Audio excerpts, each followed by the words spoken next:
La fiesta del chivo, la novela de Mario Vargas Llosa, que nos cuenta una historia tristemente muy común para los latinos, la de un dictador totalitario.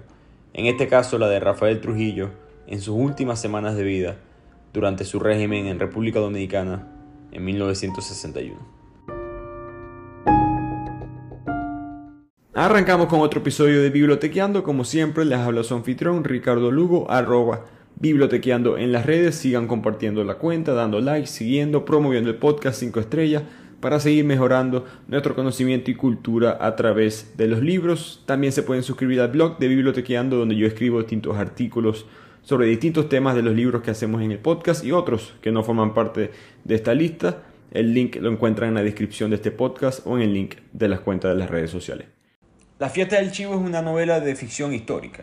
Mario Vargas Llosa toma, por supuesto, elementos reales de la historia, como lo fue el régimen de Rafael Trujillo, y le agrega personajes y distintos elementos ficticios. Esta novela es muy interesante porque tiene tres caminos, tiene tres historias, todas suceden en paralelo, y en cada uno de los personajes ellos regresan al pasado y piensan en las distintas decisiones que tomaron para llegar a donde están. Estos tres caminos, estas tres historias son la de Uraña Cabral, que es una mujer dominicana que se fue de Dominicana durante el régimen de Trujillo, poco antes que lo asesinaran, pero ella fue hija de un senador del régimen de Rafael Trujillo. El segundo personaje, la segunda historia, es la del mismo Rafael Trujillo, y es básicamente desde la mañana hasta la tarde en el día de su asesinato. Y la tercera historia es la de sus asesinos, los que, por decirlo así, intentaron un golpe de estado y los que lo emboscaron en el día de su muerte.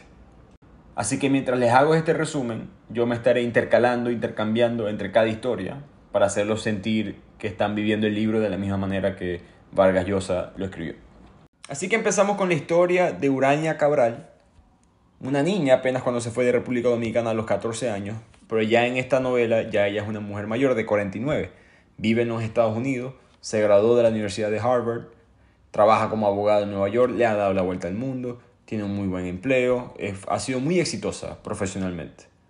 Pero se nota que tiene ciertos problemas personales que nunca ha resuelto. Desde que se fue a los 14 años, nunca volvió a República Dominicana. Su familia le manda cartas, ella las lee pero no las ha respondido. Pero por haberlas leído se entera de que su papá, que sigue vivo, después de haber sido senador del régimen de Trujillo, está en muy mal estado de salud.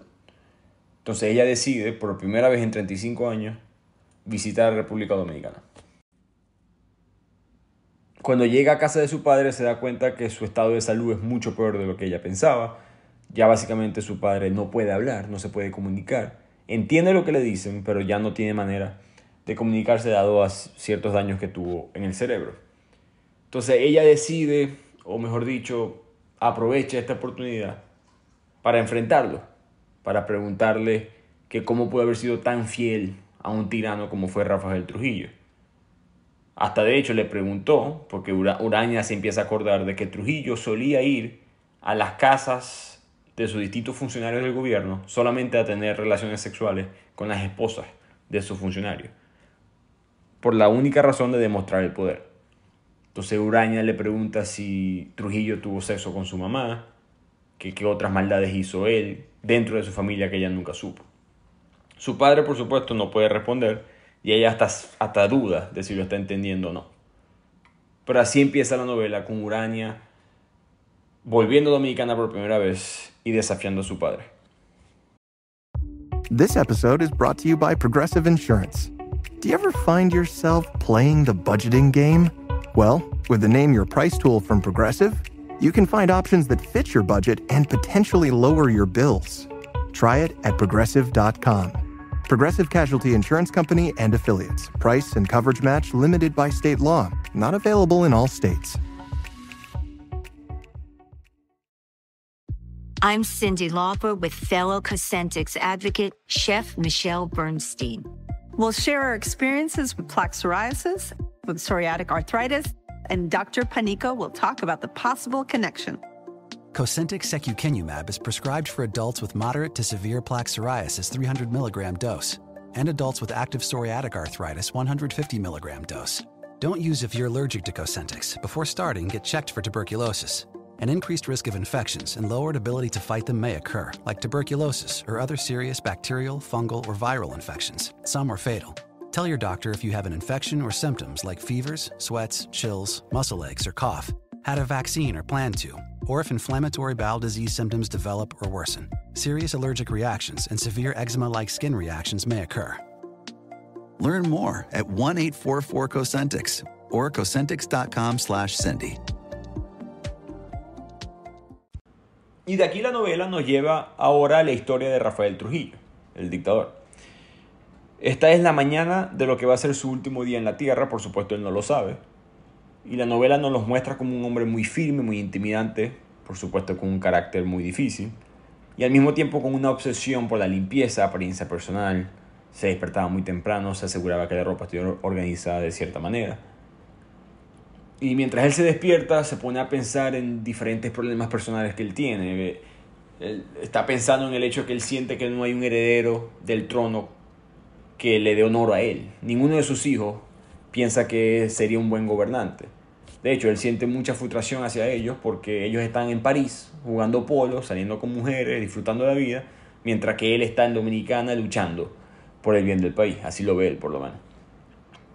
Pero por supuesto, esto es una dictadura muy totalitaria, duró 31 años, sus familiares tienen todos puestos en el gobierno, le cambió el nombre a la capital de Santo Domingo a Ciudad Trujillo, y quien sea que estuviera en desacuerdo o tuviera alguna intención de dudar del liderazgo de Trujillo era perseguido, asesinado, torturado, o la popular desaparición de las personas que suceden mucho en Latinoamérica.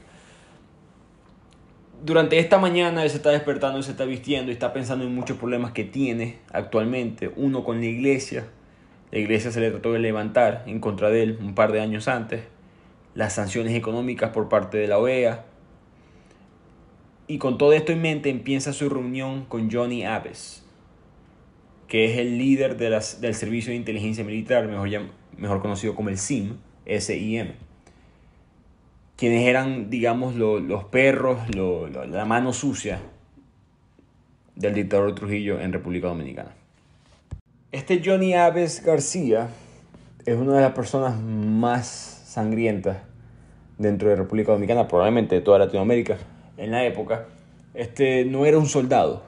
A pesar de ser el jefe del Servicio de Inteligencia Militar, no era un soldado.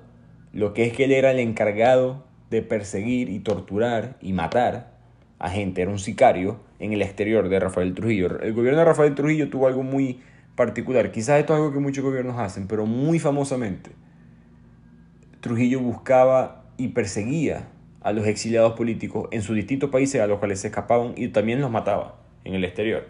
Parte de las razones por la cual, y eso lo veremos en la novela, tuvo muchos problemas con la comunidad internacional. Y Trujillo decía que Johnny Abbes era el hombre más frío que conocía. De hecho, era tan mala persona que Trujillo menciona en la novela que yo sé que Johnny, tú nunca me vas a traicionar porque yo soy la única persona que no te quiere matar en toda Dominicana. Johnny Abbes solía buscar a los disidentes y exiliados políticos en el exterior. Y en este momento él es un peón, él no es muy conocido por el régimen de Trujillo.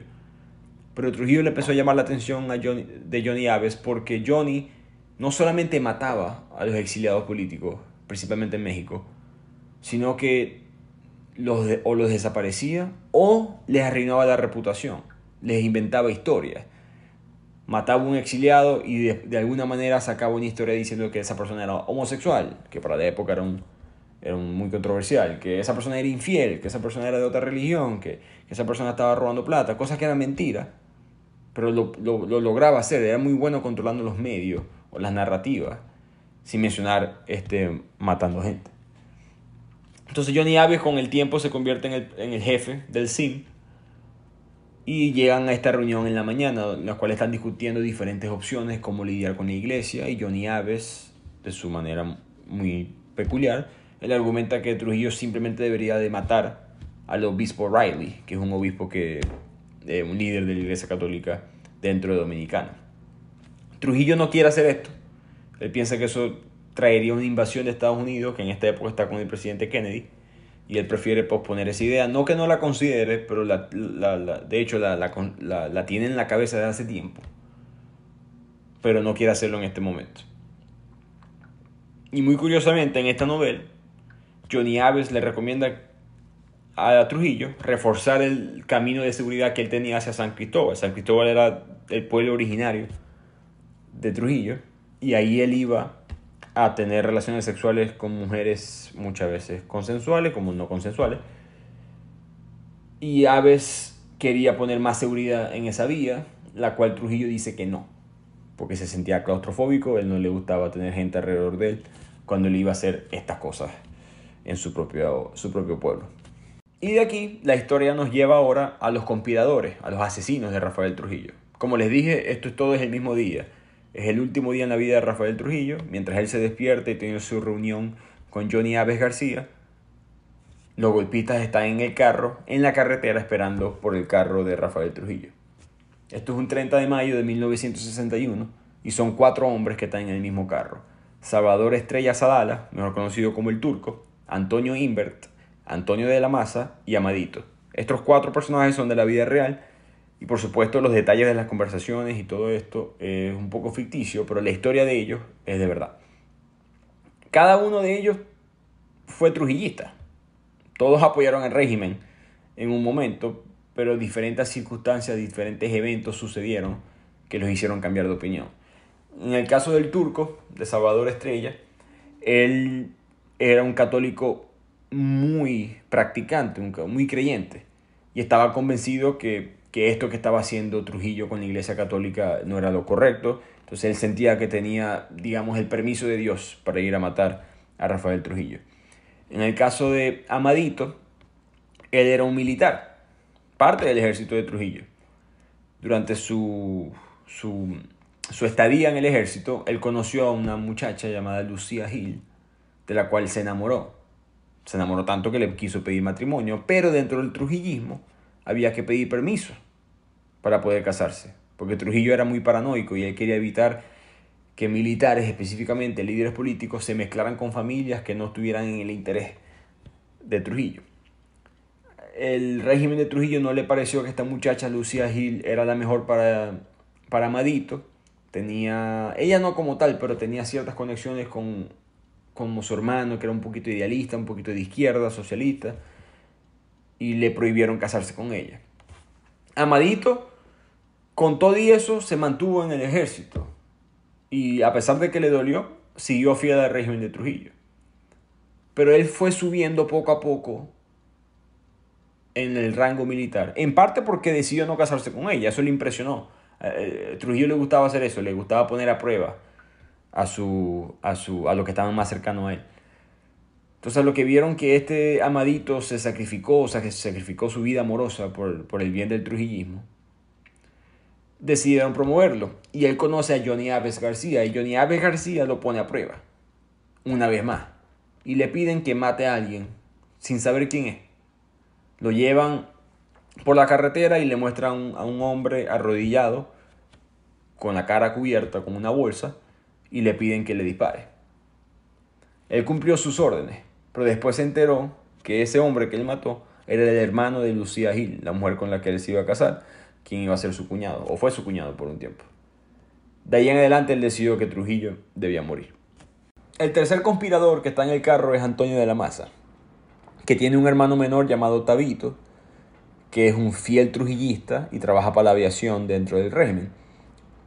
Él frecuentemente tenía que trasladar presos, prisioneros, mercancía, etc. Y un día a Tabito le pidieron en el avión, junto a un piloto llamado Murphy, trasladar a una persona. Esta persona es Jesús de Galíndez, un escritor. Él no le presta mucha atención a la tarea, lo considera normal. De hecho, piensa que como es un escritor de una persona de cierto alto perfil, le pidieron hacer esto a él porque es una persona muy fiel al régimen.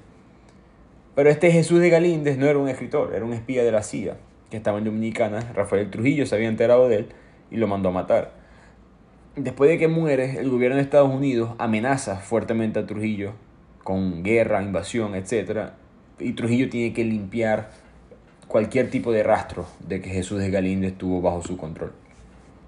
Murphy, el piloto, amanece muerto un día y Tabito, ignorante, todavía enamorado del régimen de Trujillo, no se da cuenta que su vida está en peligro porque él sabe que Jesús de Galíndez estuvo dentro de su avión. Por supuesto, Tabito amanece muerto, supuestamente era un suicidio, y Trujillo de hecho llama a Antonio de la Maza para hablar con él y disculparse y decirle que investigaron todo tipo de evidencia que había en la escena del suicidio de Tabito y que no se consiguió nada, pero que van a luchar muy fuerte por poder conseguir al culpable en caso de que lo haya. Esto, por supuesto, le insulta mucho a Antonio de la Maza, que sabe que Trujillo lo mandó a matar, y de ahí en adelante él decide que va a matar a Trujillo también. Y el último conspirador que está en el carro es Antonio Imbert, que decide matar a Trujillo porque el régimen había puesto preso a su hermano de manera injusta. Como les dije, Trujillo era muy paranoico, y si él veía cualquier acto dudoso de alguien, de una vez él los castigaba. Entonces todos tenían sus causas, todos los cuatro tenían sus razones por la cual buscar matar a Trujillo. Pero su preocupación de todos en el momento es que el plan saliera bien. Ellos sabían que matar a Trujillo y ya no iba a resolver el problema. Tenía que haber una transición democrática hacia un nuevo gobierno. Por lo tanto, habían conspirado junto al jefe de las Fuerzas Armadas, José Pupo Román, otro personaje de la vida real. Este Pupo Román iba a ser el encargado de dar el golpe de Estado. Ellos cuatro iban a matar a Trujillo y Pupo Román iba a hacer la transición de gobierno. Pero Pupo Román quería estar seguro de lo que estaba pasando y les pidió a los conspiradores mostrarles el cuerpo de Trujillo para él poder realizar lo que tenía que hacer. El objetivo de la misión, que es lo que hablan ellos, es librar al país de una esclavitud de ya 31 años. Y de aquí la historia nos regresa a Uraña Cabral, que sigue hablando con su padre, o mejor dicho, ella hablándole al papá, porque el papá no puede hablar. Y le continúa reprochando el haber sido parte de este régimen de Trujillo. Empieza ella a recordar cómo ciertas personas decían que, bueno, por lo menos cuando Trujillo no había crimen. Que ella siempre eso le pareció absurdo, que por supuesto había crimen, sino que era cometido por Johnny Aves García y otros personajes del régimen de Trujillo. Y empieza a recordar un poco de cómo era la vida cuando ella era joven y ella estaba en Dominicana. Se empieza a acordar de Ramfis, el hijo mayor de Trujillo, que se suponía que iba a ser el sucesor, pero como les mencioné al principio, solamente estaba preocupado por las mujeres, era un mujeriego, gastaba mucho dinero. Y hubo un escándalo con él de que violó junto a unos amigos a una hija de un funcionario del régimen, que por supuesto él salió impune de eso, pero causó que el mismo Trujillo no pensara muy bien de Ramfis. Por lo mismo lo mandó a estudiar en una academia militar en Kansas, para evitar que hubiese problemas en Dominicana, tratar que todo se enfriara. Trujillo manda al papá y a la familia de esta niña a otro país como embajador, consulado, para evitar que haya problemas, le da una buena vida en Europa. Pero este Ramfis, que por supuesto es un personaje de la vida real, Ramfis sigue con su vida de mujeriego y gastando dinero por todos lados. Un reportero en Estados Unidos se da cuenta de que la cantidad de dinero que gastó Ramfis en unos eventos en Los Ángeles, en California, era la misma cantidad de dinero que Estados Unidos le mandaba a República Dominicana anualmente. Esto fue un escándalo y esto causa que Estados Unidos pare la ayuda económica a República Dominicana. Parece mentira, pero el gasto excesivo del hijo de un dictador llegó tan lejos como eso. Uraña vuelve en sí y le empieza a recordar a su papá que a ver si se acordaba de lo que pasó después del asesinato de Trujillo con los hijos de él. Ramfis, el hijo mayor, murió en un accidente automovilístico que posiblemente fue orquestado por la CIA. Radamés, que fue el segundo hijo, desapareció en las calles de Panamá, supuestamente fue asesinado por la mafia colombiana, tuvo muchos problemas con la droga. Y la única hija sobreviviente de Trujillo, llamada Angelita, es una cristiana renacida que ahora vive y predica en Miami. Ella cuenta esto solamente tratando de desahogarse, porque tiene 35 años sin ver a su papá, sin ver a su familia, sin pisar suelo dominicano. Y está como recopilando lo que fue este punto en su vida. Y ahí es cuando ella se da cuenta de que ahora está en otra realidad, que ella ahora es una mujer profesional muy exitosa, pero que nunca toma vacaciones, que nunca tiene tiempo libre, que cuando sí tiene tiempo libre se pone a leer libros de historia sobre República Dominicana y que cuando hace eso siente que le pesa más aún por lo que ella pasó. Pero le recuerda a su papá que a pesar de tener años en Estados Unidos, no se ha vuelto gringa, como dice ella, simplemente se ha conservado dominicana.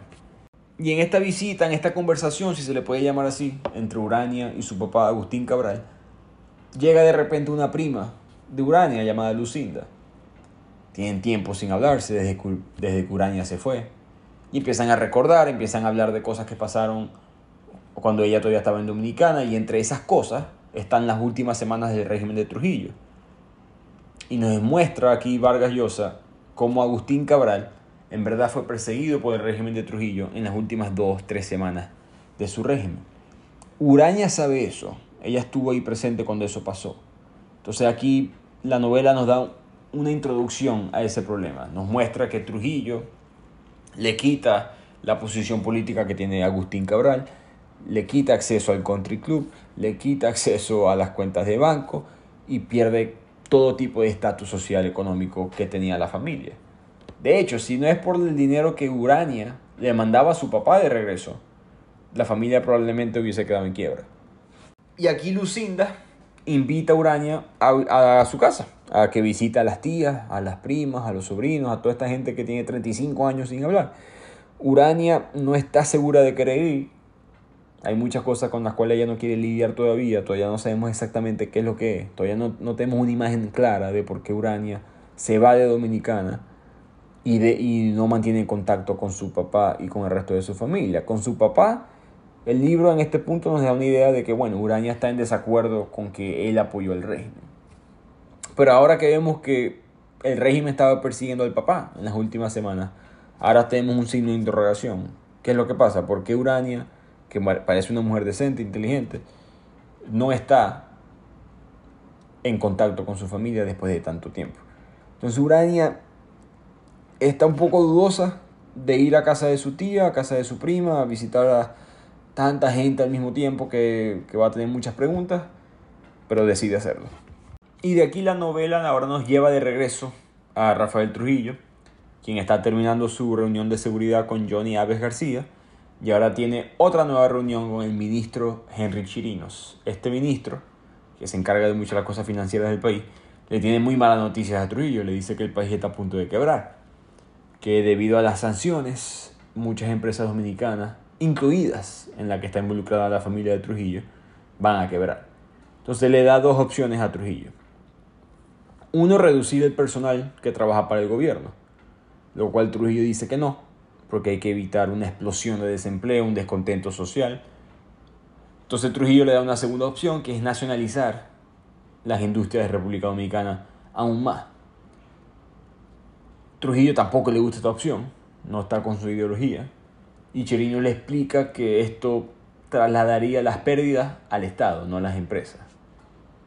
Trujillo tampoco quiere que esto pase, que él dice, aquí muestran una parte quizás hasta cierto punto honorable de Rafael Trujillo, que es que él no hacía esto para enriquecerse, cosa que es muy dudosa, pero que él tenía los negocios era para que la gente trabajara para el país, que a él le gustaba que las empresas tuvieran a su nombre, porque en teoría eso hace que los trabajadores trabajen más duro, porque les motiva más trabajar para Rafael Trujillo que lo que les motivaría a trabajar para una empresa.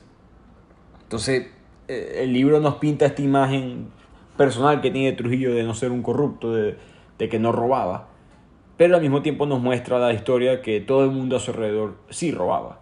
El mismo Chirinos le admite que tiene $400,000 en una cuenta en Panamá. Trujillo se hace medio loco, pero se pone a pensar, si él robó $400,000, recuerden, esto hace 60 años, ¿cuánto más dinero no tendrán otros miembros del régimen? La esposa de Trujillo estaba pidiendo $1 millón a Henry Chirinos para que se lo traspasaran a Suiza. Los hijos, por supuesto, despilfarrando dinero en todo el mundo. Entonces, tuvo una manera, creo, de Mario Vargas Llosa de demostrar que quizás Trujillo pensaba de esta manera, pero no era la realidad. Al terminar esta reunión con el ministro Chirinos, Trujillo ahora le toca ir a una fiesta. Y en esta fiesta le hacen una pregunta muy importante en la novela, que es que ¿cuál fue tu decisión más difícil en el régimen? Y Trujillo sin titubear responde que fue la masacre del Perejil. Él no lo menciona así, él dice que simplemente fue Haití, pero todo el mundo sabe a lo que se refiere. Esto fue un evento de la vida real muy oscuro, muy trágico en la historia dominicana y ese conflicto que siempre han tenido con Haití. Esto sucedió en 1937. Habían rumores de problemas en la frontera dominicana-haitiana. Supuestamente habían miles de haitianos que estaban trabajando en territorio dominicano y quitándole el trabajo a los dominicanos. Por la misma razón de siempre, los haitianos cobraban mucho más barato. De hecho, ni siquiera estaban cobrando. Estaban solamente pidiendo comida a cambio de trabajar, una mano de obra muy barata. Los dueños de las plantaciones, de las fincas, de las granjas no querían pagarle a los dominicanos, preferían pagarle a los haitianos. Habían rumores de que se estaba desplazando la cultura dominicana, intercambiándose por la haitiana, que es por supuesto otra lengua, otra religión. Y esto no le gustaba mucho a Trujillo, que era un dictador bastante tradicionalista, como la mayoría lo son. Entonces Trujillo le pide a sus ministros, a su régimen, pruebas, pero decide él mismo ir a la frontera. Él quiere de verdad ver qué es lo que está pasando. Y él, cuando está en este viaje, él piensa en conflictos anteriores que tuvo el país dominicano con Haití, unas invasiones que sucedieron en la historia, y él siente que lo mismo estaba pasando. Él dice que básicamente hay tantos haitianos en territorio dominicano que siente que el país ha sido invadido nuevamente por los haitianos.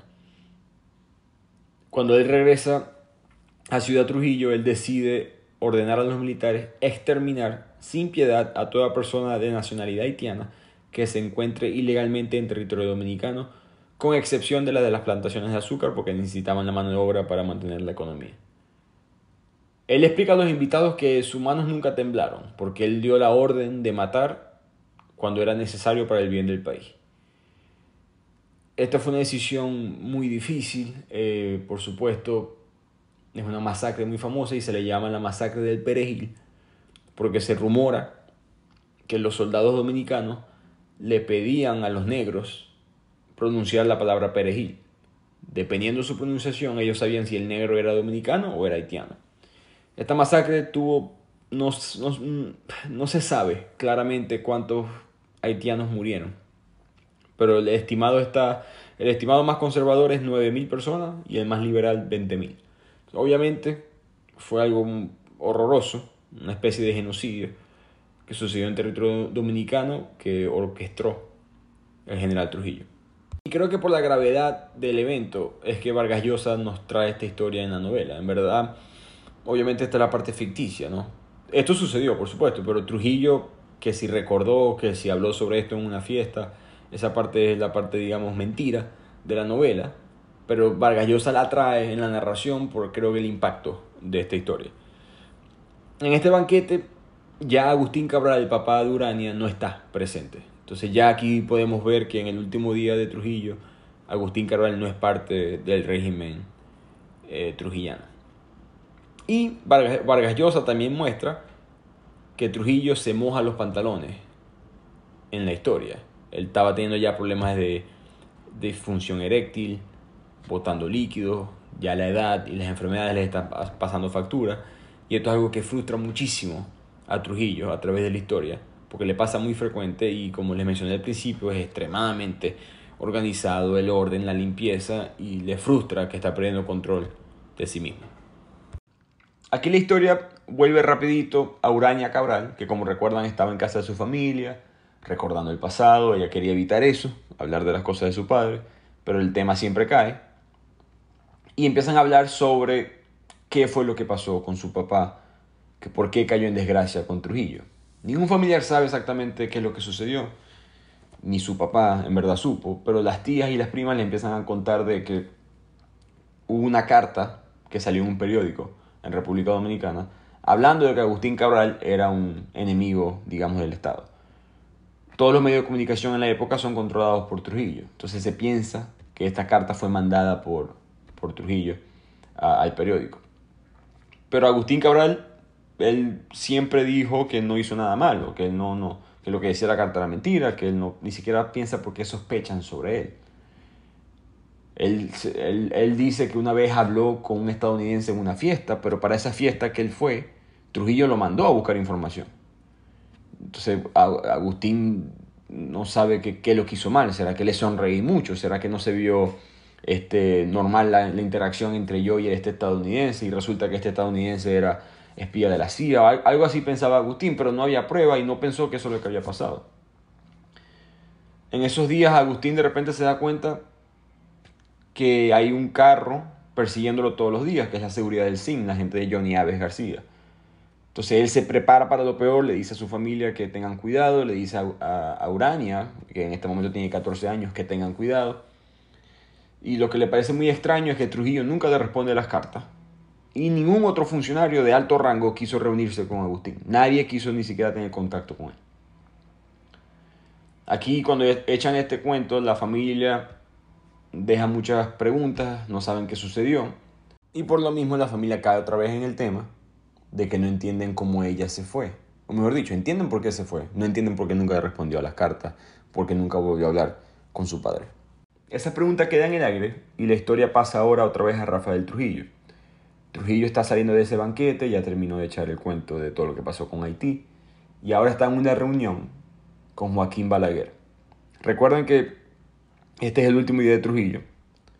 Por ahora él se despertó, tuvo reuniones con Johnny Aves García, reuniones con el ministro Henry Chirino, tuvo el banquete, esta mini fiesta, y ahora está con Joaquín Balaguer, que es el presidente de República Dominicana, pero es un presidente títere.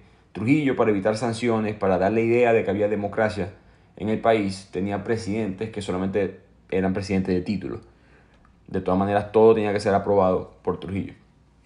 Entonces Trujillo tiene esta reunión diaria que tiene con Balaguer, y empiezan a tener una discusión sobre Urania Cabral. Todo tipo de personas dominicanas, especialmente gente del gobierno, necesitaba autorización de Trujillo para poder salir del país. Porque Trujillo siempre tenía miedo, como les dije, la paranoia, de que todos fueran en algún momento espías o conspiraran con otro gobierno para sacar la información. Entonces Urania había ido a una beca a sus 14 años, cuando ella se fue de Dominicana, se fue a estudiar en Estados Unidos, en Michigan específicamente. Y Balaguer pensó que eso no tenía nada de malo y firmó la carta. Esta carta se la mandó a Trujillo para dar la última autorización, pero aparentemente nunca llegó al escritorio de Trujillo. Trujillo vio esto como muy sospechoso. Él duda que la carta se haya perdido. Si no, alguien se equivocó dentro del gobierno y va a tener que pagar por hacerle eso. De hecho, Trujillo dice la frase que dejaste que se escapara. Y Balaguer no le entiende. Agustín Cabral hasta este punto había sido una persona buena dentro del régimen y nunca pensaron que, bueno, vamos a suponer que Agustín esté metido en algo raro. La hija tiene 14 años apenas. ¿Qué tiene de malo que la hija viaje a Estados Unidos? Era más o menos común dentro del régimen. De hecho, Balaguer le aclara que ella se fue a un convento, una escuela católica en Michigan, en Estados Unidos, y que las monjas que le ayudaron a conseguir esa beca ni siquiera les gusta a Agustín Cabral. No tienen buena opinión sobre él. Lo que sí es que les cae bien Urania, que es una niña. Al terminar la reunión, Trujillo llama a Johnny Aves García y le pide que averigüe qué fue lo que sucedió con Urania Cabral, cómo es que ella se pudo escapar del país, cómo es que esa carta no le llegó. Así que todavía vemos la paranoia o lo importante que es este tema para Trujillo. Luego, él decide irse de nuevo a su ciudad natal, a San Cristóbal, ya que tenía una cita con una niña de 17 años. Recordemos que él le gustaba mucho ir a su casa en San Cristóbal y recibir a mujeres muchas veces voluntariamente, la mayoría de las veces involuntariamente, que iban a tener sexo con él, y lamentándolo mucho, muchas de estas niñas eran menores de edad. Pero en el camino él decide pasar por Pupo Román, que si recuerdan, el Pupo Román es el líder de las Fuerzas Armadas que está conspirando en contra de Trujillo. Trujillo no sabe esto en el momento. Lo que él va es a castigarlo porque siente que las Fuerzas Armadas están sucias, fuera de limpieza, no tienen tanto orden. Simplemente fue a reprocharle lo mal que tienen a las Fuerzas Armadas. Lo llevó hacia uno de los cuarteles, lo llevó por la carretera, lo humilla y lo deja botado ahí, a Pupo Román. Y más adelante en esta carretera lo están esperando los conspiradores. Están nerviosos, están ansiosos, con miedo de que el plan haya sido expuesto, porque Trujillo ya en teoría debía de haber pasado por la carretera. No lo ha hecho, ellos no lo saben, porque Trujillo está regañando a Pupo Román, que es irónico porque Pupo Román está trabajando con ellos. Pero siguen repasando el plan. El plan es que ellos son el carro principal. Donde están estos 4 conspiradores es el carro principal. Pero más adelante, alrededor de 1 kilómetro más adelante, hay otro carro. Y adelante, 1 kilómetro más allá, hay otro carro también, que los está esperando a ellos para matar a Trujillo. La razón por la cual estos carros no son parte central de la historia es porque ellos no saben el plan principal. Para evitar que el plan fuera expuesto dentro de la inteligencia de Trujillo, ellos nunca dieron todos los detalles a todo el mundo. Por ejemplo, Pupo Román no sabe exactamente cómo lo van a matar a Trujillo. Y los otros 2 carros no saben ni siquiera cuál es el carro de Trujillo, cuál es el chofer, nada. Solamente estos 4 personajes en el primer carro son los que están claros a qué hora va a llegar Trujillo, en qué carro, etc. Mientras piensan en eso pasa el carro de Trujillo, que finalmente aparece. Y el carro arranca. Ellos cometen el primer error, que es que no le hacen señas al carro que ellos van a los conspiradores, a los carros que lo van a ayudar. Entonces terminan un carro contra un carro, el carro de Trujillo contra el carro de los conspiradores, cuando en verdad debió haber sido 3 contra 1. De todas maneras lo alcanzan, ellos son 4 personas, y con sus metralletas le disparan al carro de Trujillo, el carro para, se bajan y se dan cuenta que el chofer está muerto y que Trujillo exitosamente también ha sido asesinado. El problema es que en toda esa confusión, los otros carros, como no vieron la seña, no sabían qué hacer, fueron a perseguir y al escuchar disparos pensaron que algo malo estaba pasando, fueron y se dispararon entre ellos los conspiradores.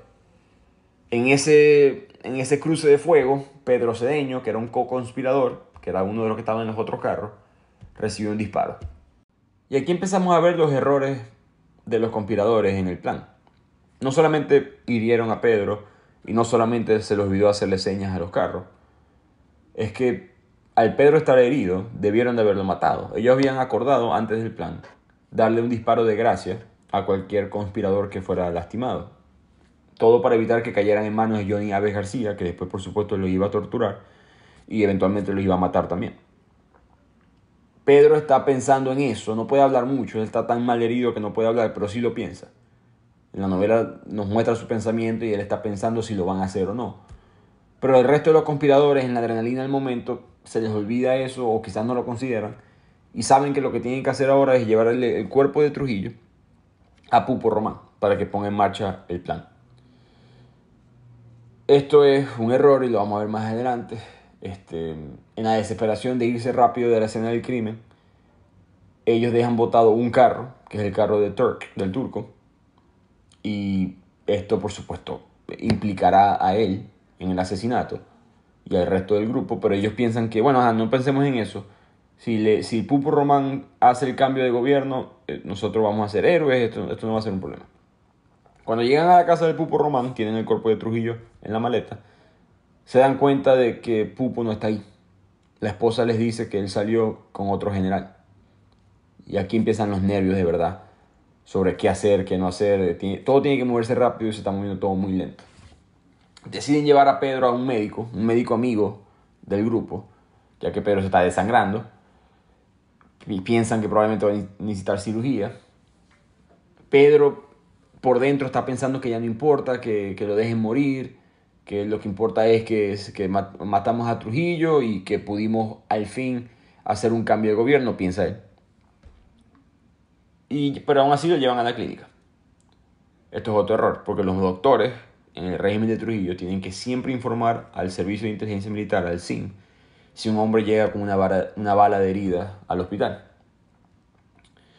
Pedro, en el delirio de lo que está sucediendo, la sangre que está perdiendo, llega a visitarlo a su esposa y él emocionado empieza a gritar: está muerto, está muerto. Otro error, gente lo escucha y por supuesto el SIN se entera de lo que está pasando. Pedro sigue desangrándose y el doctor se da cuenta que hay que operarlo inmediatamente para poder salvarlo. Pero en eso llega Johnny Aves García, que amenaza al médico a muerte y le dice que manténgalo vivo sin cirugía, que lo quiero interrogar. Y en esta interrogación / tortura, Johnny Aves García le prende cigarros y se los apaga en el cuerpo a Pedro, que por supuesto empieza a decir nombres y suelta el nombre de Antonio de la Maza, de Antonio Imbert, de sus amigos que conspiraron en contra de Trujillo. Y ya aquí vemos que el plan básicamente ha fracasado. Pedro en este momento está solo en el hospital. Estaba su esposa, pero los otros conspiradores ya se habían ido. Amadito, Tony Imbert y el turco deciden que en vez de esperar a ver qué pasa con Pupo, que no aparece, van a tener que ir a esconderse en casa de un primo de Antonio Imbert. Cuando ellos llegan allá, ellos empiezan a discutir qué fue lo que pasó con Pupo, se habrá asustado, lo habrán capturado, y poco a poco se dan cuenta que eso no importa, que ya todos están jodidos, que es lo que dicen ellos mismos. El primo de Tony, de Antonio Imbert, le recomienda que se vayan a una finca que él tiene muy lejos, en los pueblos. De hecho, no es de él, ni siquiera es de un mecánico que conoce, pero él sabe que ese mecánico no está ahí en esa finca ahorita, entonces él se pudieran esconder allá. Amadito y Antonio parten hacia allá y notan que empieza a haber demasiado movimiento en la ciudad de militares, agentes del CIM. Así que cuando llegan a la finca, simplemente deciden esconderse ahí, y el primo de Antonio Imbert le promete que mañana va a volver con comida. Nunca volvió hasta el tercer día, entonces pasaron 3 días muy solitarios, muy fuertes. Pero ahora el primo, que antes había tenido un comportamiento muy fraternal, tratando de ayudar a su primo que estaba siendo buscado por el gobierno, ahora está asustado. Le dice que hey, tus fotos están en todos los periódicos, las fotos de todos ustedes están en todos los periódicos.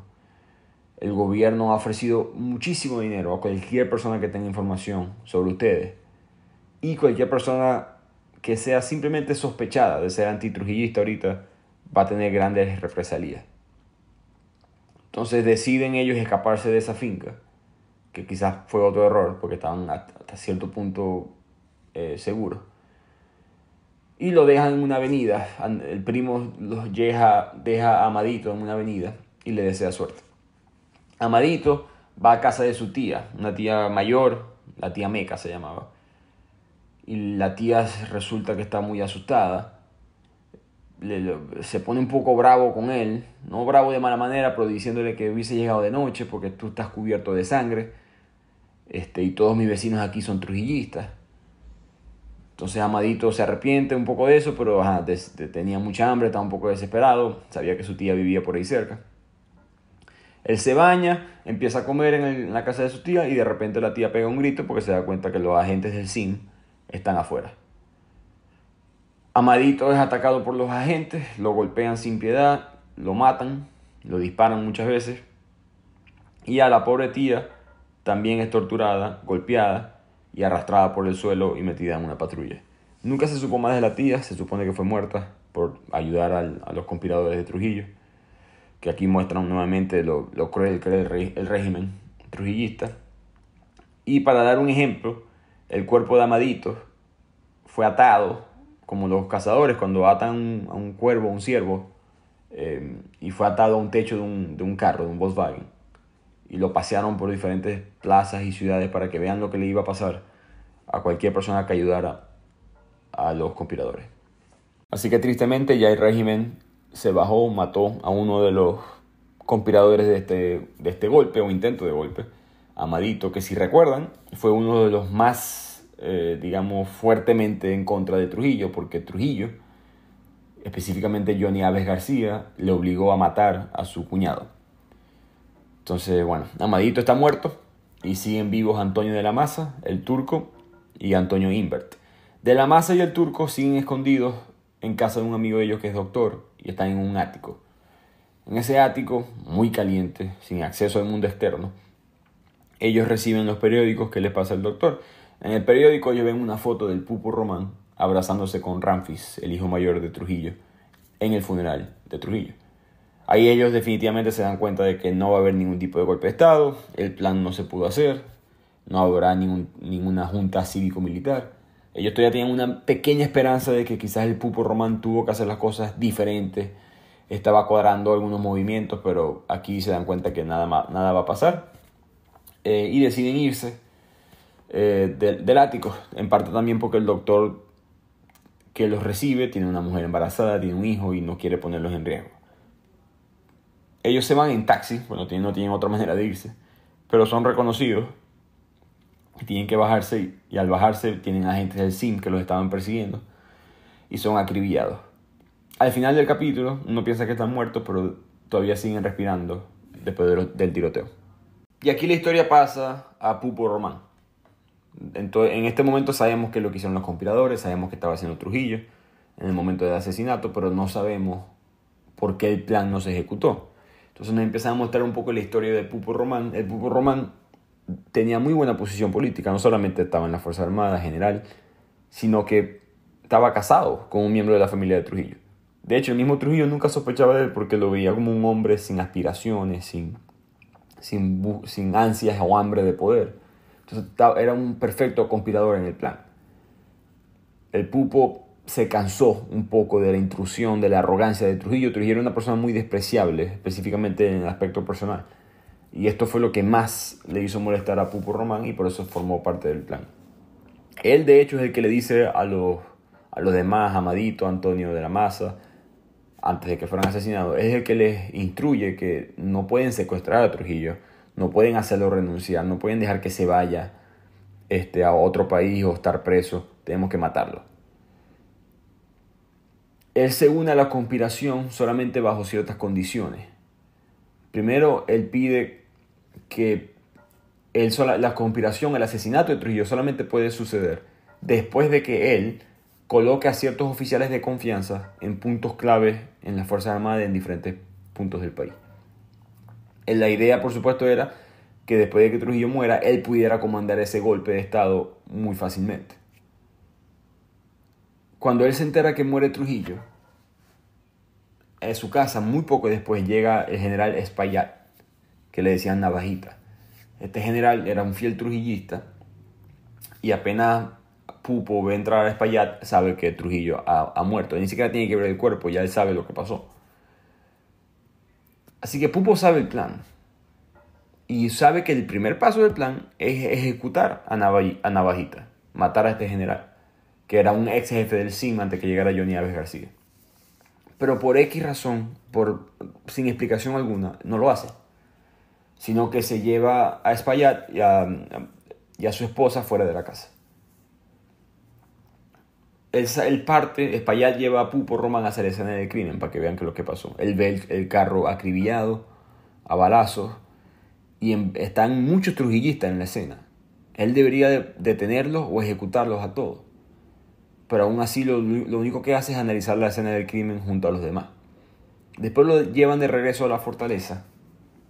Y ahí hay una reunión, digamos, militar, política. Y Pupo siente el vacío de poder. Se da cuenta que nadie sabe qué hacer, que nadie sabe a quién escuchar. El heredero del trono en teoría es Ramfis, el hijo mayor que está en París.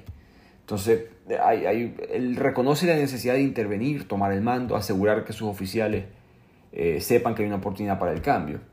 Él tiene el discurso preparado, él se lo sabe de memoria. Un discurso que él tenía listo para decirle, explicar a la gente por qué se debería facilitar una transición junta cívico-militar. Y nuevamente, sin explicación, en lugar de hacer lo que él tenía que hacer, él simplemente no hace nada. Habla en términos vagos para evitar que se den cuenta que es un conspirador, pero no dice nada. Ahí se da cuenta que su plan fracasó, que él fracasó. Y se comienza, le da un ataque de ansiedad, empieza a agitarse un poco porque se da cuenta que está dando órdenes contradictorias, erráticas, está diciendo cosas que no tienen nada que ver y que tiene que empezar a cubrir sus huellas. Él puso mucha gente en diferentes cargos. ¿Por qué lo hizo? Él hizo ciertos movimientos que lo podían conectar a los conspiradores del asesinato de Trujillo. En eso, Pupo tiene una reunión en el Palacio Presidencial con toda la familia de Trujillo. Y se entera que Johnny Aves García está interrogando a Pedro. Ahí se pone muy nervioso, porque poco después de eso, Johnny Aves García entra por la puerta. Pero revela que Pedro no ha dicho el nombre de Pupo. Eso lo calma un poco. Y en esta reunión, todos empiezan a consultar sobre quién debe ser el próximo líder. Llega Balaguer, el que es el presidente títere, y todos empiezan a decir que debería ser el hijo mayor, Ramfis, especialmente Balaguer es el que dice eso, que dicen no deberíamos poner ningún militar, ni a mí ni siquiera ahorita como el presidente, nadie aquí debería ser presidente, esperemos que Ramfis, que es el hijo mayor, el heredero espiritual, militar, político, deba ser el que en verdad tome el cargo del país. Esto a Pupo lo enfurece, porque ¿cómo es que Balaguer está manteniéndose tan sereno, tan político, mientras él se está desmoronando emocionalmente? Balaguer, por supuesto, no lo sabemos en este momento, está moviendo unas piezas de ajedrez para tomar el poder. Y eventualmente Johnny Aves García y la inteligencia militar se da cuenta de que el Pupo Román sí formó parte del plan. Lo llevan a un centro secreto de tortura y aquí es interrogado y torturado horriblemente. Lo ponen en silla eléctrica, por supuesto golpes, le cortan partes de la piel, le llegan a coser los ojos para que no puedan ver, y fueron 4 meses de torturas tan graves que tenía un doctor 24/7 solamente para revivir al Pupo. Y cada vez que revivían era solamente para poder seguir torturándolo. Ya ellos sabían la verdad. Ya en esos 4 meses se enteraron el resto del plan, sabían todos los conspiradores, ya Johnny Aves García sabía todo. Estaba torturando solamente por su disfrute, para hacerlos pagar. Ramfis, que había llegado de París 4 meses antes, unos 2-3 días después de la muerte de Trujillo, negándole a Pupo una muerte natural, le dispara en la cabeza y lo mata. En medio de todo esto, Balaguer, como les dije, movió las piezas de ajedrez excelentemente. Él asume la presidencia mientras esperan que llegue Ramfis de Europa. La primera dama se pone muy brava sobre esto, porque ella dice, el presidente tenía que haber sido mi hijo, no tú. Balaguer aprovecha el momento, la desesperación, y le dice, recuerden que si ustedes son presidentes, ustedes como familia, todo su dinero en el exterior se pone en peligro por la OEA, por las organizaciones internacionales. Es mejor que yo sea el presidente para evitar que el dinero que ustedes tienen sea confiscado. Por supuesto, Balaguer sabe toda la plata que se ha robado la familia de Trujillo. Y doña María, que era la ex esposa, la viuda de Trujillo, agradece la sugerencia. Siempre fue una mujer muy materialista, le importaban mucho sus intereses financieros, y le da permiso a Balaguer de ser presidente.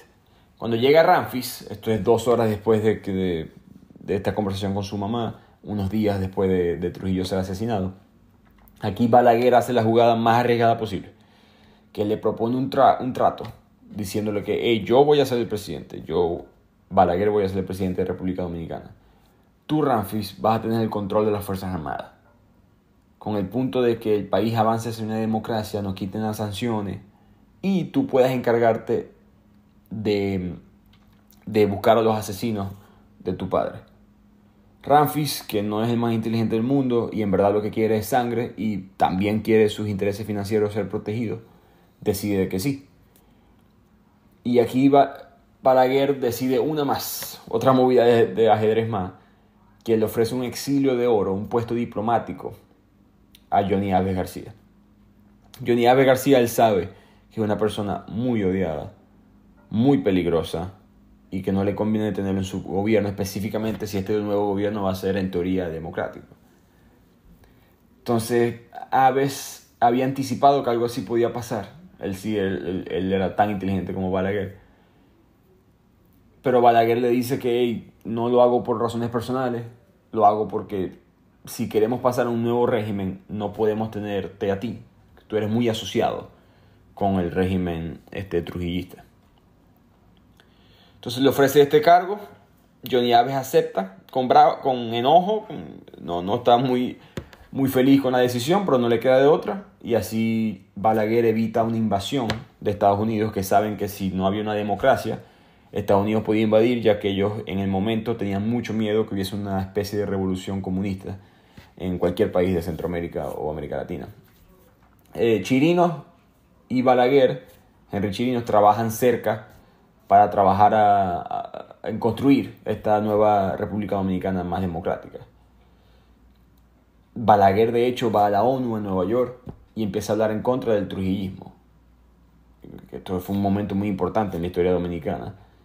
Y la ex primera dama se pone muy brava, los hermanos de Trujillo, que todos tenían cargos en el gobierno, se ponen muy bravos y pretenden poner a Balaguer en su lugar.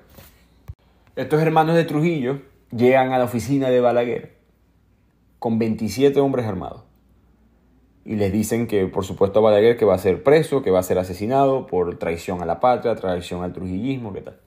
Balaguer ya había negociado con Estados Unidos y habían unos buques estadounidenses parados fuera de la isla en caso de que hubiese un golpe de Estado en contra de él, ya que él representaba, Balaguer ahora representa la democracia y representa, mucho más importantemente para Estados Unidos, representa el anticomunismo.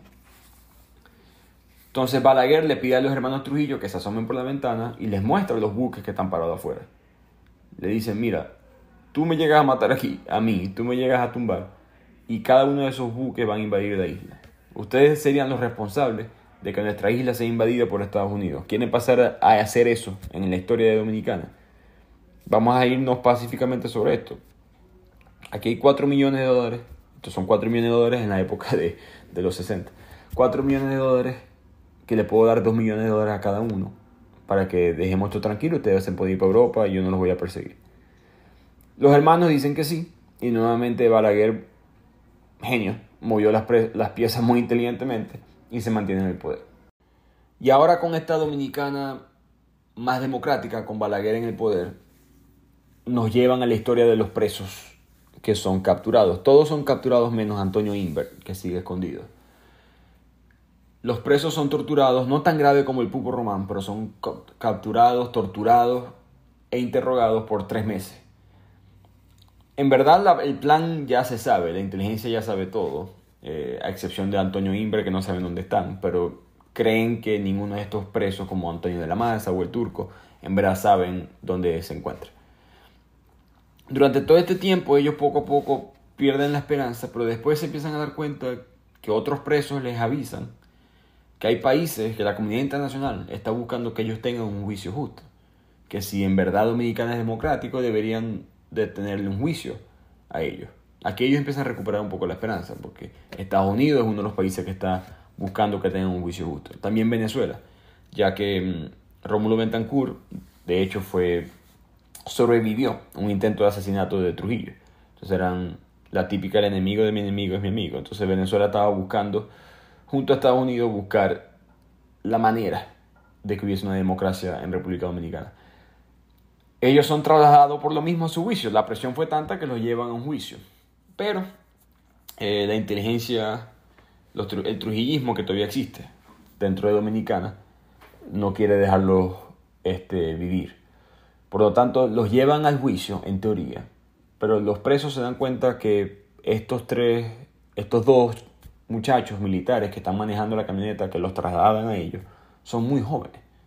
Ellos saben que ellos son los hombres más buscados de toda República Dominicana, los presos más alto perfil que ha tenido el país probablemente en su historia. Y no deberían de ponerle a 2 novatos, a 2 peones, a llevarles la camioneta. Entonces ellos piensan que algo raro está pasando. Cuando estos muchachos paran en medio de la nada, ellos saben que los van a matar. Pero para sorpresa de ellos, cuando se bajan de la camioneta, estos 2 militares, los jóvenes, en verdad inocentes, son disparados por otra gente que estaba afuera. Después los obligan a ellos a bajarse y ellos se dan cuenta que es lo que está pasando, que estos militares van a decir que estos presos se escaparon de alguna manera, mataron a los 2 militares y ellos heroicamente pudieron salvar al país de estos criminales y los mataron en el acto. Que fue la historia oficial del gobierno. Por supuesto no fue lo que pasó. Lo que pasó fue que los presos son bajados de la camioneta y son disparados y asesinados brutalmente. El único que queda vivo es Antonio Imbert, que permaneció escondido en la casa, en el apartamento de un empleado del consulado italiano, de apellido Cavalieri. Él estuvo 6 meses en ese apartamento. Limpió, cocinó y le sorprendió ver cómo estos 2 italianos nunca dudaron ni siquiera en entregarlo, a pesar de que ofrecían cantidades de dinero bastante altas por algún tipo de información sobre él. Nunca lo delataron. Yo no sé si es porque estos italianos de la época estaban recién salidos de Mussolini y entendían lo que estaba pasando con Trujillo, pero en verdad es impresionante como después de 6 meses nunca lo delataron y arriesgaron la vida. Antonio nunca salió de ese apartamento, nunca vio la luz del sol, en verdad. Pero estaba cómodo. Era un apartamento de alta clase. Y con este nuevo gobierno de Balaguer, eventualmente, Balaguer lo consigue, le pide que llegue él. Y otro conspirador que había sobrado por ahí, que también estaba vivo, que se había escondido en un sótano. Y los proclamó héroes de la nación. Y aquí cambia oficialmente la historia de Dominicana entre el trujillismo y el post-trujillismo. Es triste, Antonio Inver por supuesto está muy triste de que sus amigos fueron asesinados. Él nunca se creyó esta historia oficial de que ellos se trataron de escapar y fueron matados. Él siempre supo lo que pasó. Pero dentro de todo él pudo sobrevivir. Y más adelante, que no es parte de la novela, pero más adelante en la historia dominicana, él se convierte en presidente. Y de aquí la novela nos lleva de regreso a Uraña Cabral, que no nos ha respondido todavía por qué más nunca habló con su papá, por qué nunca respondió a las cartas de su familia, por qué nunca volvió a República Dominicana después de 35 años.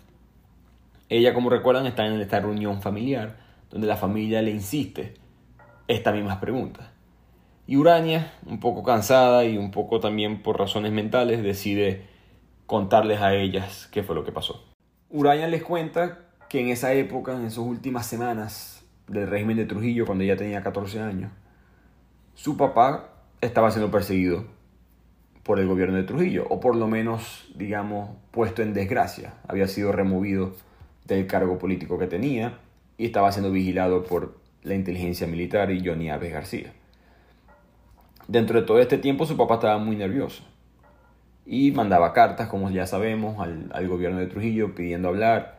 Y la única persona que le respondió fue Manuel Alfonso, quien fue una imagen mediática, en verdad, del gobierno de Trujillo. Era un modelo que se había hecho famoso en Nueva York, dominicano, y Trujillo lo agarró y le dio cargos políticos, le dio dinero, propiedades, etc., para que impulsara el trujillismo de manera, digamos, de relaciones públicas, de manera mediática. Este Manuel Alfonso, a cambio, también le daba consejos de moda a Trujillo, que como les dije era una persona muy organizada, muy meticulosa, y le conseguía mujeres también al dictador. Cuando Manuel Alfonso llega a la casa de Agustín Cabral, que van a discutir la situación, Manuel Alfonso le dice que él tiene que ofrecer algo a Trujillo que le haga sentir que de verdad él es un trujillista. Tiene que comprobarle a Trujillo su lealtad. Cuando él dice eso, se da cuenta de que Agustín Cabral tiene una hija de 14 años, pero que parece mayor, que se ve bonita, se ve elegante. Y Manuel Alfonso le recomienda a Agustín Cabral ofrecer a su hija de manera sexual a Trujillo, que esto haría a Trujillo darse cuenta 100% que Agustín Cabral en verdad es un amigo del régimen, no un enemigo. Agustín, el papá de Uraña, no dijo que sí, pero tampoco dijo que no. Y después que se quedó pensando y después de unos tragos, decidió decirle a Uraña que ella iba a ir a una fiesta en casa de Trujillo, allá en San Cristóbal, en esa famosa casa donde Trujillo solía tener sexo con mujeres menores de edad. Ella apenas tiene 14, ya no entiende bien lo que está pasando, y dice que sí, le parece extraño que ella pregunta, bueno, ¿y qué otras niñas van para la fiesta para saber qué ponerme de ropa, qué tal? Y el papá dice que no, que solamente es para ella la fiesta, que allá va a haber otra gente, pero de joven ya solamente vas a estar tú, qué tal. Esto siempre le pareció muy raro. Y ella coge un carro que le trae el gobierno y va hacia la casa de San Cristóbal. Cuando ella llega, se da cuenta que no hay nadie y que la señora de servicio le pregunta qué quiere desayunar en la mañana siguiente. Y ahí es que encaja y se da cuenta que su papá, la acaba de regalar sexualmente como una ofrenda a Trujillo. Ella piensa en muchas cosas. Piensa en escaparse, pero sabe que la van a conseguir de todas maneras. Piensa en quizás ponerse a llorar, en buscar ayuda con las señoras de servicio, pero sabe que tampoco eso sería inútil. Así que no le queda de otra más que hablar con Rafael Trujillo. Trujillo le ofrece tragos, lo pone a bailar. Uraña está extremadamente nerviosa y es virgen, todavía tiene apenas 14 años. Y Trujillo se la lleva a su cuarto. Aquí, y esta parte es muy fuerte, Trujillo, por sus problemas que tiene de salud, no consigue una erección. Y en su frustración, él dice que no, que él tiene que de todas maneras quitarle la virginidad a Urania, y lo hace con sus manos hasta que pueda sangrar. Urania, por supuesto, es violada. Durante todo este momento permaneció inmóvil, no sabía cómo reaccionar, tenía mucho dolor y se fue al baño a limpiarse. Trujillo quedó pegando gritos, molesto con la vida, maldiciendo a los dioses porque ya no puede conseguir una erección. Y en todo esto ya decide llamar al conductor y pedirle que lo lleven de regreso, pero no a su casa, sino a una academia de monjas en Santo Domingo. En esta academia, ella le echa el cuento de lo que sucedió a la hermana Mary, a la monja Mary. Esta monja tenía un acuerdo, era una academia hermana de una organización, una escuela en Estados Unidos. Y esta es la escuela a la cual Urania va a estudiar, que se va a los 14 años. Esta es la monja que le ayudó a conseguir esa beca. Ella mantuvo siempre el incidente en secreto y la convenció de que se fuera. Le dijo: Urania, tú no te puedes quedar en este país. Tu papá no sabe si te va a ofrecer otra vez, no sabes si Trujillo te va a seguir pidiendo, tienes que irte ya. Por supuesto, esto nos muestra por qué Trujillo nunca perdonó a Agustín Cabral. No se sabe todavía por qué lo puso en desgracia, pero por supuesto nunca lo iba a aceptar como parte del gobierno, porque al irse Urania a Estados Unidos, queda a su papá como un traidor a la patria. Esto nos muestra no solamente que Rafael Trujillo fue una horrible persona, políticamente como dictador, culpable de miles de muertes, pero también horrible a nivel personal. Muchas mujeres jóvenes tuvieron que pagar el haber nacido en la época de Rafael Trujillo.